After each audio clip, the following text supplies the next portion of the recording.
Welcome back for another week of the Triathlon Preview Show, episode 36 here. Hey, everybody. So last weekend we had quite a few races, so we'll recap a few of them. We'll start over across the Atlantic at Switzerland, Ironman Switzerland. Yeah, Ronnie won for the 9th time, so that's pretty awesome and not unexpected, I guess. Yep, and then we had Daniela come back for her 2 weekends in a row. She put in a pretty good performance in where she won and finished 10th overall. Yep, another sub-9 week after Roth, so hopefully she's going to get some recovery and then get ready for 70.3 Worlds in September. Then we had another race. We had Challenge Iceland, first year race there, where we had Heather Wortel take the women's title over a smaller field, but definitely still competitive. Yeah, and it looked like it was kind of Heather Wortel weather, little gray, little rainy, cool. And did you see the pictures of the Viking helmets that they got as trophies? Yeah, definitely a pretty cool little trophy there. Something to make the racing a little more fun, back to the older days. Yeah, I don't think you could wear it as a helmet on the bike. I don't think that would be considered legal, but they look pretty cool and not very aero either. And Kevin Collington won the men's side as well. Yeah, it was nice to see Kevin win. He's been doing really well this season. See if how he does the rest of the season at some of the championships if he goes to 70.3 Worlds. Yeah, I don't think actually I was looking at that. It looked like he's not taking his 70.3 slot and he's going to be focusing on Kona. All right. Let's move over to North America and we'll start with the women's only Lake Placid race. Yeah, Heather Jackson kind of crushed that. I think only a male age grouper beat her and only beat her by like a minute and a half. So she set a course record. So it was a pretty dominating performance by Heather. She's got this Ironman distance figured out, I would say. Yeah, she definitely put a good performance in, and I think she's looking very dangerous for Kona. Gives her plenty of time to rest up and focus only on Kona now. Yep. Yeah. She's not taking her 70.3 slot either. So she's all in for Kona. And then Alicia Kay with that third place performance got a Kona slot. So she's ready for that. And I did notice she did take her 70.3 slot. So kind of taking a different route. But I mean, Alicia's so good at 70.3s. It's been a bummer, I guess, not to see her doing them as much this year. Yeah. Also, we had the New York City Olympic where we had Sarah Haskins win and Cameron Dye. Yeah, and I think Sarah won there was an equalizer format and Sarah won the equalizer. So I think that was the first time that's happened in a while. So I think pretty exciting. they changed the run distance at the last couple days, if I remember correctly, to 8K ish. Oh, because of the heat? The heat, I'm pretty sure. I'm pretty sure it was changed for the age groupers. I don't know if it was changed for the pros, but I would assume so. Yeah, maybe. The pros started at like 5:50 in the morning, so maybe they were able to get 10K in, but I mean, either way, it was probably still really hot and muggy.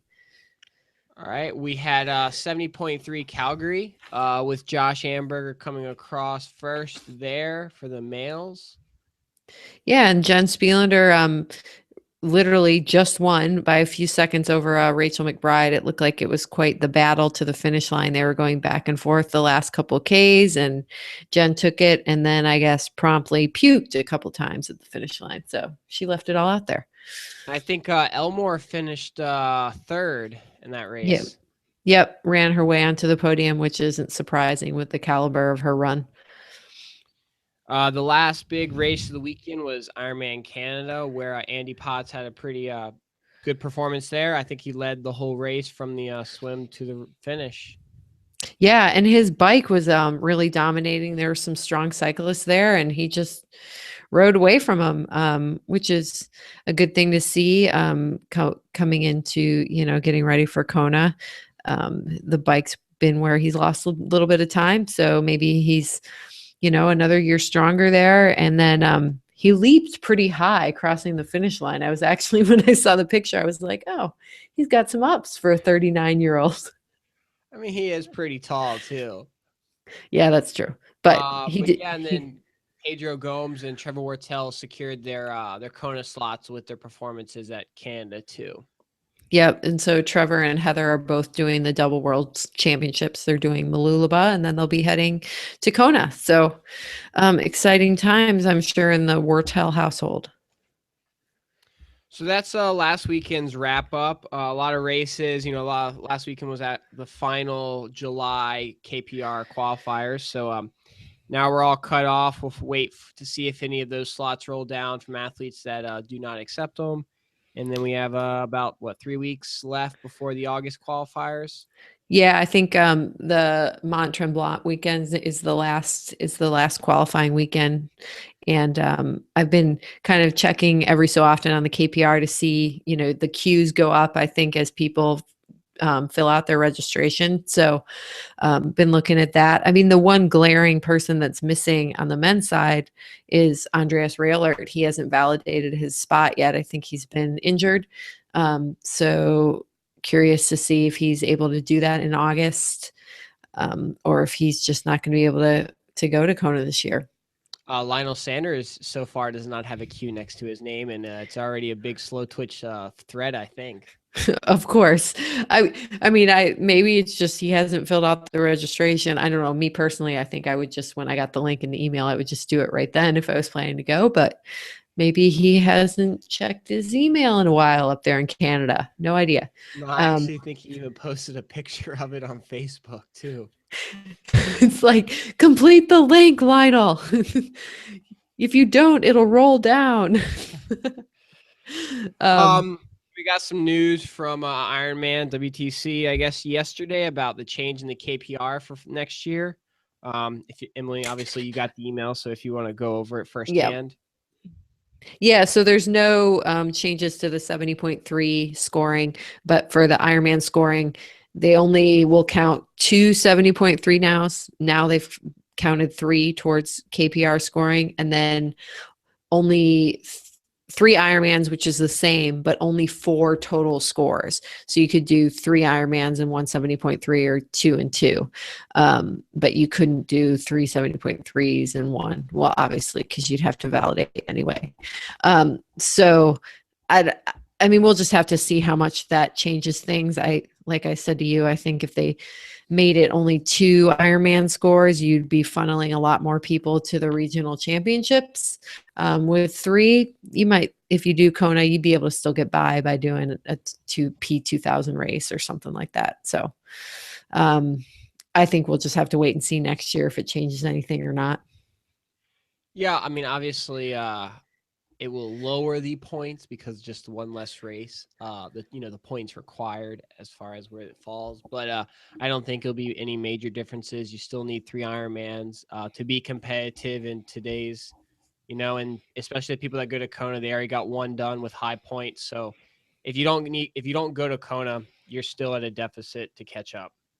Yeah, I mean, which is always the case, and I've always been a proponent of, like, in any other sport. I mean, obviously triathlon's a little different, but they don't, how you finished in the finals at the NC2A Division One basketball championships doesn't have anything to do with your seeding for next year. Like, you still have to do the season next year. Like, everybody kind of starts from zero. So it's just because you're going to get, just repeats. If you, like, basically, if you're top 10 or top 15 at Kona, you've got a lot easier road. And if you took a break or you were injured or you had a baby or whatever, like, getting back, like, you have to do three Ironmans. And then what, Kona's your fourth Ironman? It's hard to back up all that racing in a year. It's just, I don't know. Ironman is, I mean, especially at the level that people have to race now. It's not something you can do all the time. And I feel like you pay for it sooner rather than late. I mean, you're just going to pay for it sometime, like mentally, physically, something. You're going to break. Yeah, like 15th place at Kona is 1375 points. So, I mean, that's top three at most P2000 Ironman races, basically. Right. So, yeah. All right, let's start into some race previews for this weekend. We'll start over in Europe with 70.3 Budapest. Yeah, it's fairly easy course, just a one loop swim. The water's flat. It'll probably be wetsuit legal for everyone. Bike is flat, two loops, and the run is flat. So there were some pretty fast times last year. I remember Lorenzo Bazzone did the race last year. I don't know, maybe 340 or something, and it was right before Worlds. So it's definitely a quick course. And then, field obviously of Europeans. And I mean, you got Peter Kerr. He used to do WTS races. And then number 7, Ivan Tutikin, who did a couple races here in the United States and did pretty well. Stuart Hayes. I actually read that Alexander Vinokurov is doing this race as an age grouper. Yes, I saw that somewhere too. Yes. And Ivan Rania is on the list, number 30. He's kind of down there, so he must have been a late ad. Someone to look out for. He's a great runner. And then so many people have been, though, on so many lists that I've seen over and over again. I feel, people are, it's kind of that time of year where people are like, maybe I'll race. I'll put my name on a list. I don't know. It depends on if I'm doing this race or, whatever. So we don't really know who's going to show up. Yeah, well, you can definitely tell from the North American list later that which ones aren't showing up. It's a lot easier. But yeah, I mean, it has 32 men at least on the start list. Now, if they all show up, we don't know. But not a lot of big names, and we'll see what happens. Some nice cash or some decent cash for somebody who wins there. Yeah, I mean the women's list actually seems a little stronger. I mean, you have Julia Gayer, who won Ironman Texas. Alice Hector is a really good racer. Emma Plant as well. Laura Sedal is back in the United States. She's not racing. And then number 79, Lisa, I don't know how to say her last name, but she was the subject of quite a bit of controversy a couple of years ago. She's a former doper. So she's back racing. Haven't seen her race in a while. Vanessa Raw, good swimmer, and she'll be up there out of the swim. So I feel like the women's race is maybe I just know their names more than I know the men's. I mean, no, I think there are more names you recognize on the women's side than the men's side for this race around. Yeah. So. All right, let's move on to Ironman Netherlands. Yeah. So it is, the swim is it's in the river, so you kind of go against what they call a mild current and then back with the current. The bike is 2 laps. It's rolling and it's really technical. Last year, I think Yvonne van Lerken won. She only rode a 5:16. And when you look at the elevation, you're like, well, that's not very fast. But the roads are very narrow. There's a ton of turns. And so that makes it a bit slower of a course. And the run is 4 laps with a few hills. So starting with the females, Daniela Reese is on the start list. Obviously, I would assume she's not going to be racing 3 weekends in a row. No. Since she has validated. Mary Beth Ellis is on the list. And she wrote a blog that she is racing. She kind of was slowed this summer. She got Lyme disease. So that's kind of, put a wrench in things. But if she does well here, wins, she's going to go to Kona. She's got 2,900 points right now. And given that a lot of people are probably falling off the start list, she's got a good shot at winning, even if it's not her strongest performance to date. Somebody she might have to look out for is Tyne Deckers is on the start list. I'm not sure if she's racing though. Yeah, she just did. She did Challenge Iceland last weekend. She was 4th. So I wonder if she's racing. And then number 51, Alexandra Tondor. She just got her Kona slot, so I can imagine she's probably not racing. Number 60 got a Kona slot. Obviously, Soleta Castro has done some okay stuff at Lanzarote and something else I can't remember, but it's a pretty small field. Yep. We'll just have to see how the females list turns out and how hard Mary Beth Ellis will have to work for her Kona slot, basically. Yeah, I mean, you never know. Like, there's a couple gals from the Netherlands on there. They're racing at home. Um, might be a good shot for them to have a good performance at home and make a name for themselves. Something that just brought up in my head that Mary Beth Ellis, she likes to do the ITU Long Course Worlds. I think she's the defending champion. With her having to do this race so late, and then maybe wanting to do that since the United States, and then Kona, it could be a lot of racing for her if she's getting healthy. I wonder if she will do the long course world championships. I don't know if she's made the decision yet. See on that. Men's list, Boss is on the list. Defending champion. I mean, he's from the Netherlands. Um, I'm sure he knows the course well. It's a small country, so I'm sure he's ridden there. Igor Amarelli, he's been on a lot of lists. He's strong if he's racing. There are quite a few. I mean, Mike Schifferly. There's quite a few guys from the Netherlands, so I think one of them could step onto the podium, especially because I'm sure not all these guys are racing. All right, well, let's move over the Atlantic and we'll go to 70.3 Ecuador. Yeah. So I think they had a big earthquake in Manta, Ecuador. So I think they're building some of the pros that went, kind of do a race to rebuild and build a home or two while they're down there. So that's nice to see. The swim is 1 lap in the Pacific Ocean, bike fast with some rolling hills, and then the run is 2 laps flat along the ocean. It'll be humid in the 80s, beach weather. So for the men's list, we have Matt Charbot, Cody Beals, David.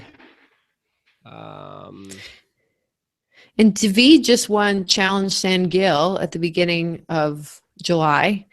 And I couldn't get a read on whether Beals was going to be there for sure or not. His Twitter and his Instagram wasn't updated, or at least didn't say that he was traveling, but I mean, it was on his schedule on his website. So I can only assume that, yes, he's racing. We also have AJ Balco's racing. Yeah. So we'll see how the list turns out, I guess. Yeah. I mean, I think the favorites probably, I feel like if they're both there, it'd be kind of a duel maybe between Matt and Cody. And maybe David will be up there, on the swim and the bike, of course. And then David's run is starting to come around. So we'll just have to see. Female list, we have Lauren Goss. One of the Wasners is there, Laurel. And then Amanda Stevens is on this list.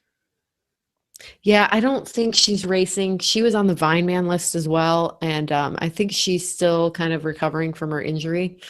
So I don't think she's racing.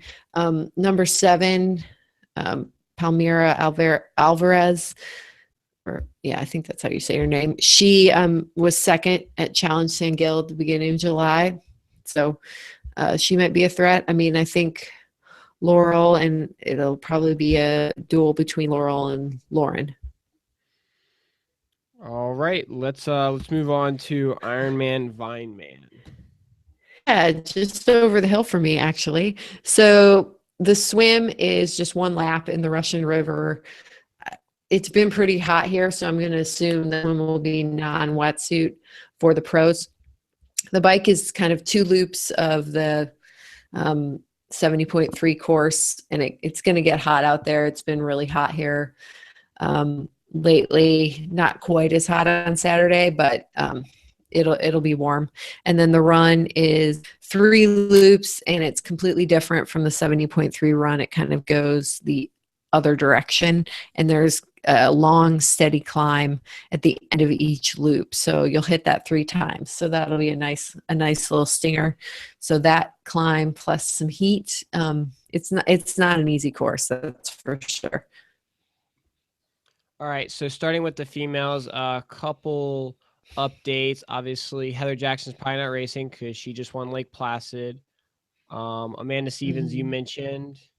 Yeah. And then Jocelyn McCauley's not racing. Monticelli, number 30, is not racing. Um, and then don't know for sure about Jess Smith, number 42, as well. She's local, but it didn't look like I don't know for sure if she's racing. So, I mean, your clear favorite here is Sarah Pompiano. And I know Kate Bevilacqua was here. So she's always strong and tough, but there's definitely a chance for some people to get on the podium and make some pretty good cash. Feel like Sarah, this is a great race for her to make some good money. And I don't think she'll have to, if she races to her capability on the bike, I think she can probably, pull back on the throttle on the run and not kill herself getting ready for Kona build. I don't know what her plan is exactly, but if I was her coach, that's what I would tell her. Um, yeah, I mean, I feel like Sarah has a clear path to the victory as long as she does what she needs to do. And like you said, she should be able to back off on the run if she's has plenty of lead. Yeah. Especially if it gets really hot out there, there's no point in digging yourself into a hole. So, um, and I mean, some people might question, like, why would she race this close to Kona? And it's like it's right down the road from where she lives. It's a good payday. She missed Texas. And she's kind of in control of the effort if she, executes on the bike, especially. She's clearly the strongest rider for sure on the list on paper.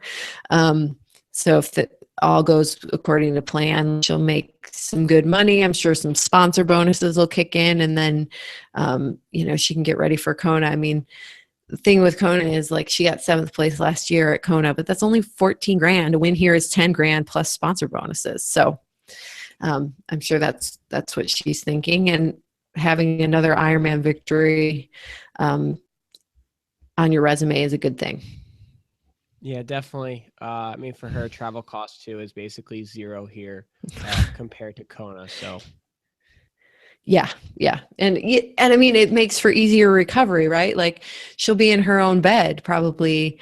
I don't know, maybe she's staying up there Saturday night if her wards are on Sunday, but she'll be in her own bed she'll be at home on Sunday afternoon.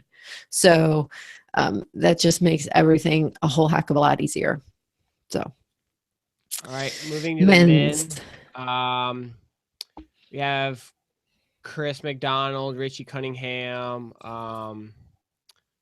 couple guys maybe looking for some last minute points for KPR, but obviously no huge names. Pedro Gomes is on the list, but he's probably not racing since he secured his Kona slot last weekend.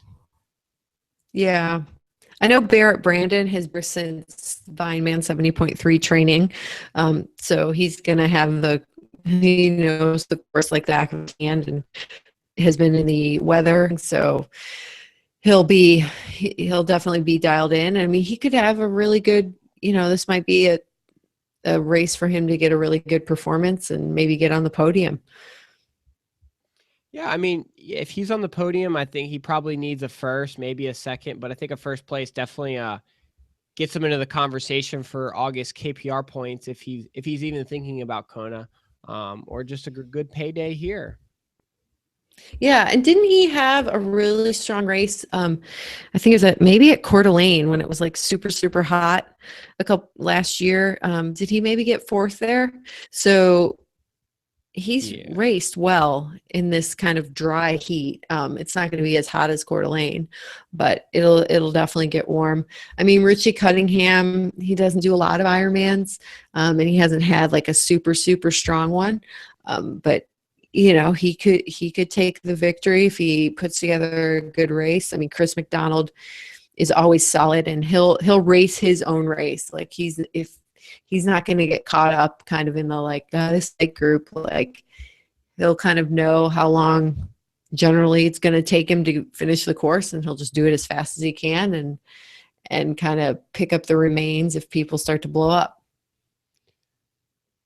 Yeah, and you mentioned something about bib number one. I think this is his first year as a pro, you said. So it should be very interesting with bib number one on him. Yeah, I mean, it doesn't even seem like it's because it's alphabetical order. So I don't know how that happened, but it did. So Max is wearing babe number one. I mean, you don't get that opportunity that much. Coming out of the water, I mean, you're going to probably have Rafael number 10 leading out of the water, the Brazilian. So look out for him. He'll be coming up on your Ironman Live feed at the beginning of Sunday, that's for sure. And this is his first year racing pro. He trains in Boulder with Siri, so he'll be, looking to put in a solid race, and this might be a good weekend to do it. All right. Well, I think that's gonna be it for us this week. Yeah, and We I have mean a we're coming up. couple next weekend, but not too many. We're really kind of out of a time of low races. Yeah, I mean we have like the Philippines. It's the uh, Asia Pacific Championship. It's a P 1500. That'll be next weekend, and then kind of your next big race after that is the Olympics. Like it's in a couple weeks, which is exciting, and everybody's super nervous. Yeah, what's that hashtag Rule 40 going on right now? Yeah, we can tweet about things, but the sponsors can't. And did you notice that a lot of things were going up because I think it kicked into Today. today? Yeah. Yeah, so a lot of people were saying thank you to their sponsors ahead of that. But as fans, we can kind of do stuff, I guess. Also, I wanted to mention, I think there was today was the triathlon Alpe d'Huez. I think James ended up winning the race. Oh, Kanama. Yeah. Okay. And then who? And I know wasn't Lucy Gossage doing it? I don't know exactly. I know Lisa Roberts was out there, but I just saw Yep. James post something winning rig on the TT. So good job to Oh, him. cool. Yeah, that's like a bucket list race for me. I would like to do that. Although I don't like swimming in cold lakes. So, All right. we'll Well, see. thanks everybody for joining. Thanks everyone. Have a good weekend.